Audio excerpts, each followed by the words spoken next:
প্রকৃতি হয়তো আমাদের আর বেশি সময় দেবে না। জলবায়ু পরিবর্তন আর ভূগর্ভস্থ প্লেটের ক্রমাগত অস্থিরতা যেন সেই আশঙ্কাই সত্যি প্রমাণ করছে। 24 ঘন্টার ব্যবধানে বিশ্বের 3 দেশে আঘাত এনেছে শক্তিশালী ভূমিকম্প।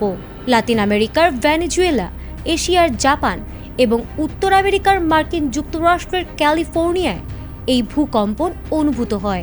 এর মধ্যে ভেনেজুয়েলার জোড়া ভূমিকম্পে নিহতের সংখ্যা 1 লাখ ছাড়িয়ে যাওয়ার আশঙ্কাজনক পূর্বাভাস দিয়েছে মার্কিন ভূতাত্ত্বিক জরিপ সংস্থা। একই দিনে 3টি ভিন্ন মহাদেশে এই বিপর্যয় মানব সভ্যতাকে এক চরম সতর্কবার্তার মুখোমুখি দাঁড় করিয়েছে। সবচেয়ে ভয়াবহ বিপর্যয় নেমে এসেছে দক্ষিণ আমেরিকার দেশ ভেনেজুয়েলায়। মাত্র 39 সেকেন্ডের ব্যবধানে দেশটির উত্তর উপকূলে আঘাত হানে 7.2 এবং 7.5 মাত্রার দুটি প্রলয়ঙ্কারী জোড়া ভূমিকম্প। রাজধানী কারাকাস সহ বিস্তীর্ণ এলাকার বহুতল ভবন তাসের ঘরের মতো ধসে পড়েছে। ধুলোয় মিশে গেছে শতাব্দী প্রাচীন বহু স্থাপনা। সঠিক প্যাড আর সঠিক তথ্য দিয়ে এসব সামলে নিব এক হয়ে। Monalisa sanitary napkin. হাজার হাজার মানুষ এখনো ধ্বংসস্তূপের নিচে আটকা পড়ে আছেন।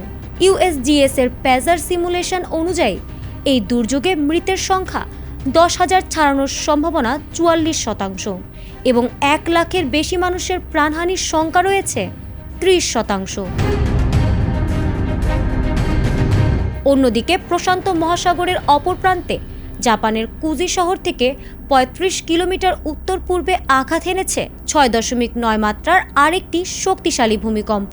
উৎপত্তি স্থল সমুদ্রের তলদেশ হওয়ায় বড় ধরনের সুনামি বা ক্ষয়ক্ষতির হাত থেকে রক্ষা পেয়েছে দেশটি। প্রায় একই সময়ে যুক্তরাষ্ট্রের ক্যালিফোর্নিয়ায় অনুভূত হয়েছে 5.6 মাত্রার কম্পন।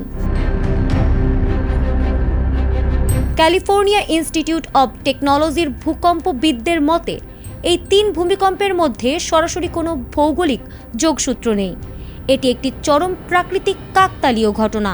তবে বিশেষজ্ঞদের এই বৈজ্ঞানিক ব্যাখ্যা সাধারণ মানুষের মন থেকে আতঙ্ক দূর করতে পারছে না। প্রকৃতির এই রুদ্ররূপ আমাদের মনে করিয়ে দেয় আধুনিক প্রযুক্তির চরম শিখরে পৌঁছেও মানুষ প্রকৃতির কাছে কতটা অসহায়।